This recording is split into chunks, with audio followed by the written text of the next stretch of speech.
Hey, what's up, Ty Lopez and crew? My name is Caleb Hale, and putting together a really rough version of submitting to the Knowledge Society. I saw the link to uh, submit knowledge or whatever you guys are looking for as far as finding people who teach, some niche things. And what I'm submitting for, I'm sure you see my submission there, is how to help creatives build a business around their art. My specific story. I was 16 years old when I sold my first piece of art. I've been an artist my entire life. I was born with a pilot pen in my hand, and then I just never put it down. And I've done graffiti, I've done watercolor, color pencil, all this stuff, right? At 16, I drew a picture and I sold it to a guy named Chuck Franklin, who was if you look him up, he's the motorcycle lawyer, very well known in the supercross world. And that I went on from there to that. Actually, I was offered an opportunity to be featured in Racer X magazine. If you look that up, it's a very large motocross publication. I never took that opportunity, but was offered that. Was offered a retail spot to sell my art in a very large uh, motocross, dirt bike, and quad retailer here in Phoenix. In their retail section. Again, didn't take that opportunity either, but was offered that at the age of 16. Years later, I would go on to starting a tattoo career, and that's kind of where I have information that I find valuable. Now, look, I've never made, I know you guys want people that are making hundreds of thousands and millions off of this stuff, but at the age of 19, I quit my job as a personal trainer, which I hated, and I got into tattooing. And the more I thought about it, as I've been thinking about it, I saw the post that Ty put up about this, and I thought, what is it that I've been able to do that I could help somebody else do? And I think the first thing that creatives need to understand is that most creatives start out with very little network. Okay. When I got into tattooing, my tattooing blew up immediately, and here's why. And this is why the networking is so important. The first thing I tell any creative where they go, hey man, how do I sell my art? The first question I ask is, well, how many people do you know? And most people don't know the answer to that question. They just say, well, I know a bunch of people. And the second question I ask is, how many of them know that you're selling your art? And they then might answer, well, a lot of them, okay, or all of them, or none of them. Whatever their answer is, the reality is that if they're looking to try and sell more art and they're not selling art, then they don't know enough people. The backstory on my network was my dad's a pastor and my mom was a worship leader, right? I grew up in church, and at school I was a different person. Most of my friends were thugs and drug dealers, and then I had my church friends, and on this side we were doing graffiti and getting into trouble and getting kicked out of school and doing all that shit. And then on this side we were at church every Sunday, and I was involved with Young Life and was leading worship and doing a lot of different stuff in the church. But I was always an artist, and I never stopped drawing, I never stopped painting, and I never stopped doing it. So the consistency is key, and a lot of creatives are not 100% all in on their art, whether it be music, whether it be painting, whether it be sketching, whether it be tattooing. A lot of people just aren't all the way in. I was all in on my art, and it was what, in my world was my safe place. That's where I went to just disappear, and I would just disappear for days into my art. I drew on tables and walls and canvases and anything I could get my hands on. When I decided to start tattooing, though, what ended up happening was I had such a large network between the people I'd grown up with. I mean, I had network within hip hop artists. I had network. My church network was so big, and because of my love for graffiti, when I got into tattooing, I wanted to immediately start tattooing letters. And I'll spare you the details on the difference between, a lettering artist and just printing shit off of a computer and, tattooing a Times New Roman font. But back when I had my Nokia brick phone, I, played a lot of Snake back then. And still not can't beat the fucking game. It's super hard. But I don't know how many contacts were on my phone at that time, but there was a lot. And I had, for years, I had been around all these people. These people knew that I was an artist. I'd always been painting it. I'd always been drawing. So people knew that I was an artist, which is the first key to network. Is a lot of creatives are not telling everybody that they come into contact with, this is what I do and this is what I'm doing. Okay. The second thing was when I sent out that first text, the text said this. I said, I'm going to start tattooing, and for the next 30 days, I want to build my lettering portfolio. And the first 15 people to get back to me Keep in mind this, I'm 32 now, and I did this when I was 19. So it's 13 years ago that I sent this text out. I had a little help from some Mike Dillard copy back then from Magnetic Sponsoring, studying Frank Kern and all that stuff that I found when I was like 17. But I said, the first 15 people that get back to me, I'll tattoo you whatever you want, as long as it's lettering, and you can pay me whatever you want. Because I wasn't a tattoo artist yet. I hadn't started tattooing.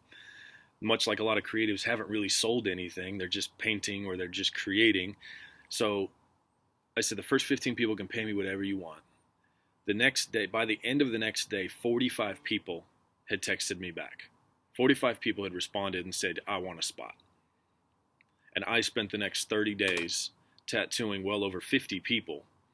And the thing was, the network that I was in, the community that I was in, anytime I would tattoo somebody, we would go back, and I was going to see that person at Young Life on Tuesday night. I was going to see him at church on Sunday.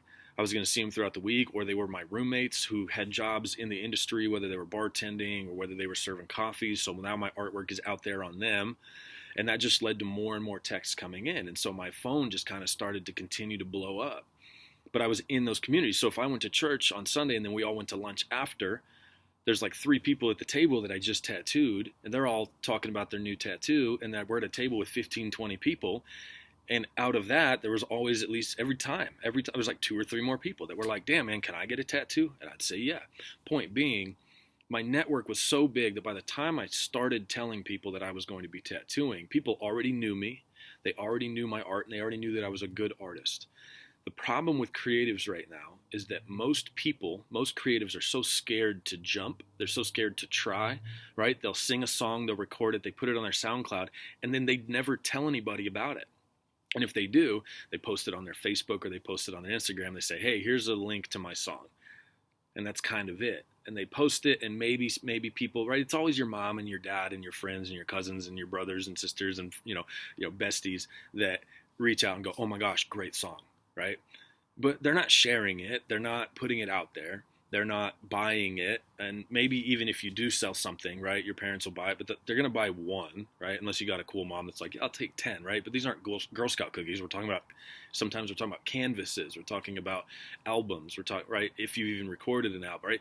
Creatives get so caught up in the fly-by-night success stories of, let's say, Post Malone, right? Post Malone didn't do anything special to blow up like he did on the surface. It wasn't special. It wasn't any sort of trick or anything he did surface-wise. But what he did do was he moved to a city that was full of creatives, and he was in a network of people that were creating. He slept on a couch, did what he had to do, played guitar all day, every day, and he was just constantly writing and constantly recording. And then however he did it to be able to afford to build his first video, right? He was sleeping on a couch at that time, but he put the money together, films this incredible video, and White Iverson goes, I think, platinum like immediately, right? Just went crazy. The downloads were nuts, and boom, here's Post Malone, this incredible career.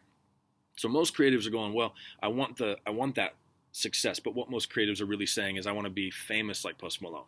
I want the money Post Malone has, as opposed to, this would be the next thing I would talk about. I think it's important for creatives to be realistic about their direction. They need to identify what their purpose is. They need to identify what their passion is, what they want their end goal to be. And sometimes, actually I would say most of the time, creatives aren't willing to lower themselves to, like back when I first sent that text out, it would have been nice to say, hey, yeah, I'll tattoo you, but I got a minimum of $500. I mean, that would have been more money than I'd ever made at that point. But instead, I have to build clientele first. I got to let people know that and I got to get my work out there. So I said, pay me whatever you want. A lot of creatives aren't willing to do that, when in fact, it's a very powerful tool to use. If you paint a canvas and you go out, the first drawing I ever sold when I was 16, I had no connections in Supercross either. It was just a badass drawing. And I took it, and I walked around. I told my dad, I want to sell it. And he goes, all right. And we got it autographed by Jeremy McGrath. And then we walked around. And I literally just picked a guy. He was standing in a corner. And I said, that guy looks important. And I walked up to him. I said, I'm trying to sell a picture. Do you know anybody that would buy a Jeremy McGrath drawing? And the guy, his name was Rob Drew. He said, let me see it. And I pulled it out of the portfolio, and I showed him. And he goes, holy shit, kid, you did this? I said, yeah. And he goes, sit right here. I'll be right back. I got a guy that will probably buy it off you right now. Now, is that a normal scenario? Usually it's not. However, that would have never happened had I not just gone, hey man, I'm trying to sell this. You look important. Know anybody that would buy it? Creatives are too prideful to do that right now, right? Are you walking around events? Are you finding events in your area? If you are a graffiti artist and you're painting these canvases and you want to sell your shit, right? How many galleries are you going to? How many curators do you know? How many hip hop concerts are you at? If you're a hip hop artist, right? How many shows are you going to? How many shows are you booking? Are you calling agents? Are you calling managers at big labels and saying, hey, I just want some advice. What advice would you give me, right? You got to put yourself out there and you got to take that risk, and you have to figure out how to build your network. More people, more people, more people. It's the same thing, Ty, that you guys are doing with all your programs, right? We know this in the digital world, right? The more people that see your content, the more targeted the people are in those niches, in those arenas, the more you're going to sell, the more people you're going to be able to help. Creatives, though, have this idea that artists starve, and it's not true. The bad ones do, right? The shitty artists starve. But the artist that's out there grinding and getting people to know them and making friends and constantly putting themselves out there and out there, creatives are just lazy. At the end of the day, they want to paint a picture and they want to put it on the internet, or they want to make an earring and throw it on their Etsy shop and sell it. And then nobody's buying it because nobody knows it's there. So my tattoo career pops off because I have this vast network of people that I'd grown at that point for almost 20 years within the church, right? Within Young Life, within my graffiti friends, all this shit, right? Just random, just all walks of life, all sides of the spectrum. And those phone numbers were in my phone. And when I texted those numbers, 15 was what I was looking for, and I got 45 by the end of the next day. So again, these are the things that I think are very important for creatives to do, and I would love to collaborate with some other creatives on how we could actually teach. I know there's a few courses out there, there's a little bit of information out there, but there's not really a whole lot of teaching being done. As far as most of the teaching out there is, hey, I made 7 figures last year doing digital marketing. A lot of creatives are hanging up their art to go into stuff that might make them more money, but then the talent never gets developed. It never gets exposed. And a lot of people are never continuing. So I think a lot of talent is being wasted and being lost by the promises of the 6 figures and the 7 figures, when most creatives, if you could just, as a creative, make money enough to survive up front at the beginning, or a little bit here to help, if creatives could understand that selling that first canvas, hey, tell you what, you like this? Make me an offer. All right, I'll give you $100. Cool, it's yours. That's $100, man. That's your phone bill, right? That's your phone bill. You don't got to sweat anymore. Or that's $100 worth of supplies that you can go use to buy your next 5 canvases, and then do the same thing, right? Turn your one canvas into $100, and then you turn your next, that $100, you go buy 5 more canvases, you paint those, and you go do the same thing. And now you got $500, and you buy that, you take that and you use that, and you 5, 10, 15, 20, then go buy 25 canvases and do the same thing.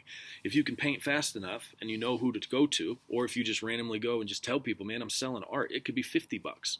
It could be $200. It could be, they might go, dude, I got like $30 I'll give you. Will $30 buy you another canvas? If the answer is yes, then take it. Will $30 buy you 2 canvases? If yes, take it. You got to get your work out there. And then what you can do is, as a creative, tell that person, hey, when you get it hung up, will you send me a picture of it hanging up in your house, in your office, in your gallery, in your shop, in your warehouse, wherever it's at? Will you send me a picture of you with it hung up or whatever? And then that person sends you the picture, and then that's what you post. Instead of just telling everybody to buy your shit all the time, you can go, hey, look, I just sold this piece to this guy over here. Super excited. Another happy client. But creatives aren't willing to go through that muck at the beginning and take the lower numbers for their art, because sure, it might be worth more, but nobody knows who you are. Nobody knows where you're from. Nobody knows what your art is about. Nobody knows what it means. The other thing was that people liked me when I got into tattooing.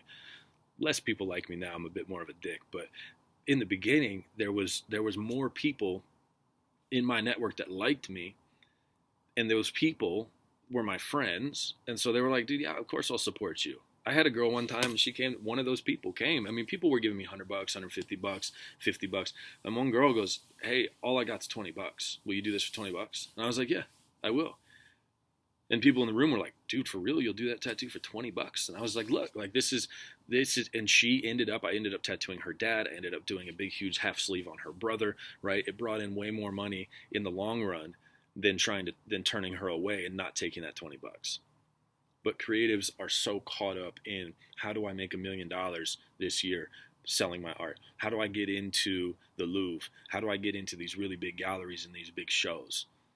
As opposed to going, you need to meet more people. You need to let people know what you're doing. And everywhere you go, make offers, which is the third part. Creatives don't make offers. Rarely do they make offers, right? If you got a beat, I get that, Timbaland charges $1 million for a beat, but you're not Timbaland, right? Create 10 instead of just, hey, I'll sell a beat for $20. Like, make like 20 beats and sell them for $1 a pop, right? Like, make like 100 quick beats and be like, hey man, I'll sell you a pack. Do it in packages, right? I'll sell you. I only sell beats in packages. Most people will sell you one beat for $100. I sell you 10 for $100. Can't buy one for 10, but you can buy 10 for 100. Right? Whatever. I mean, there's possibilities out there in how you structure the pricing and all this stuff. And I do the same thing with my tattooing. So this is what I would love to teach. This is what I'd love to talk about. And I've been tattooing for 13 years now. I still tattoo. I'm actually working on a big piece today. We got a drawing this huge back design, And again, I just started with little letters. Pay me what you can.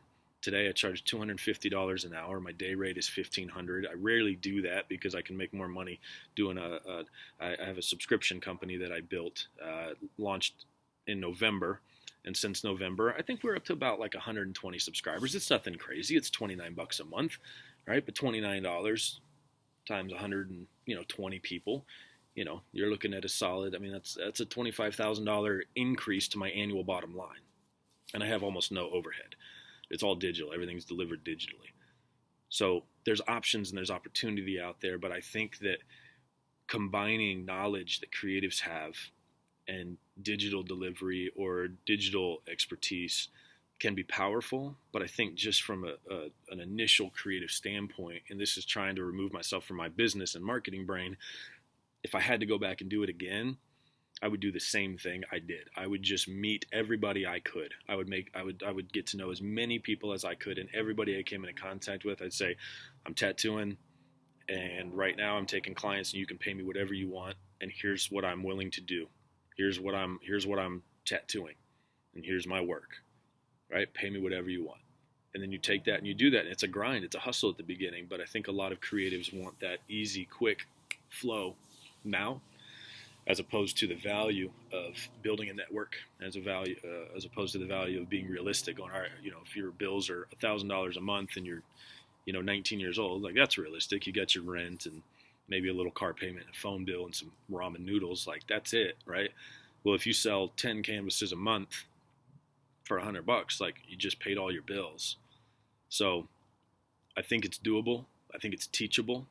I would like to work with maybe find some other creatives that have also done this, but creating a course to teach. I think there's a lot of value. There's a lot of money and a lot of talent that's going to waste out there. So we're pushing almost 20 minutes. I hope this is what you guys are looking for. I'm at the my high-tech photo booth outside while the sun goes down, so the lighting sucks and all that stuff. Anyways, I hope this helps and gives you guys an idea of who I am, where I've been, what I'm doing, and what I'd like to, push forward with. Huge fan of everything you guys are doing out there. And even if you guys don't choose me for this, if there's any way I can serve you guys or help, regardless of being involved, just let me know. Thanks.